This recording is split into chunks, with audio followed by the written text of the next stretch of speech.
You hear that argument now with the Spurs players. Well, you got to pay them. Danny Rose, you got to pay him double his wages because he get that at United.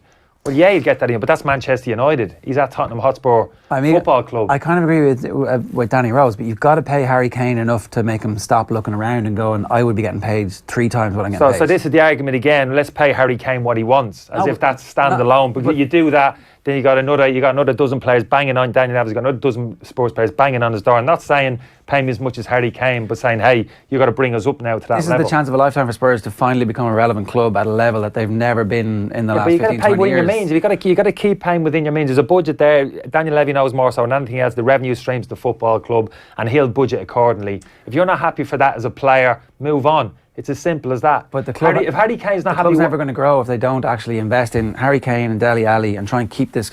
So they sold Gareth Bale, and it was like, okay, grand, this is money that we can reinvest, and which they did try to do. They did spend that money. Bought the wrong players. Exactly, it looked like they blew it. Here they've actually managed to cultivate a squad that is really, really good and capable potentially of winning the Champions League. But they've looked after those players, Jared. They've looked after them. The players haven't been banging on doors looking for a contract. They've been bringing players in. Apart from Danny Rose. Alderweireld, Vertonghen, Rose. They brought them all in and off them, and they've signed these contracts. You know what I mean? They haven't forced these players to sign these contracts. If players weren't happy what they were getting paid at Tottenham Hotspur and were looking forward to a field, when that new contract was put in front of them, they should have said no.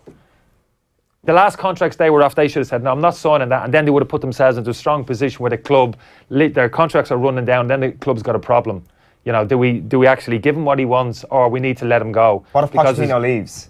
Like, suddenly that kind of idea that they're well looked after and that they've got some of the best coaching in the world could suddenly go out the window, and suddenly you've lost your manager, and then straight away, because the players aren't getting paid enough, they're easy pickings for I think it's a weak excuse to pay. I'm not buying into it. Yeah, you want to earn as much as you want. I can understand that to a point. But you can't sign a 5-year contract at one point, take the money club's offering you, and then 6 months later be saying, do you know what, I'm not happy with this. You've got to pay me more. He's gone in and got a wage increase. I'm not happy with your Man United who's just signed a new contract. You've got to bring me up to that level. I don't disagree. Spurs are not at Manchester United's level. You've got to accept they will never pay, certainly at this moment in time, they will not pay Manchester United's wages. They might be in a couple, because Man United is they might be at a much higher level than they are now when the new stadium is built and they're actually season in, season out. That may be the case. But how do they compete as a team if they lose Harry Kane and if they lose Dele Alli? That's a big if, but they haven't lost him up until now, and I'll give him a lot of credit for that, Pochettino and Levy in particular, because he's put Pochettino in place. He supported the manager as much as he could, as best he can in terms of transfer funds, as best he can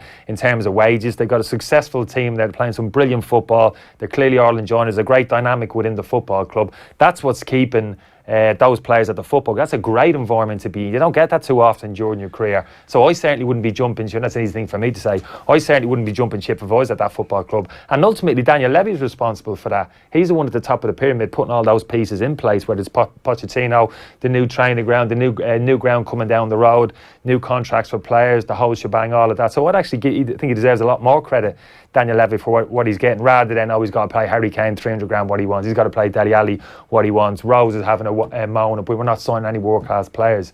No, you don't need to, because you're actually producing world-class players. You wouldn't be the player you are today if it wasn't for potentially Pochettino coming to that football club and developing you as a player. Since Rose broke the omerta of the dressing room and went to the Sun, do you then decide at Christmas, if there is another offer from Manchester United, I think he'd be gone.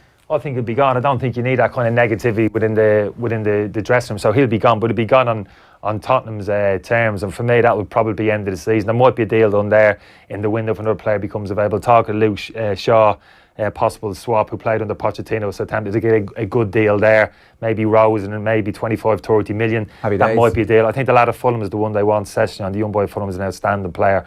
Personally, I think he's the one they want. So for me, probably the end of the season, that deal will get done, and Danny Rose will get his wish only by throwing his toys out of the pram and kind of stamping his feet. But I think it reflects badly for me.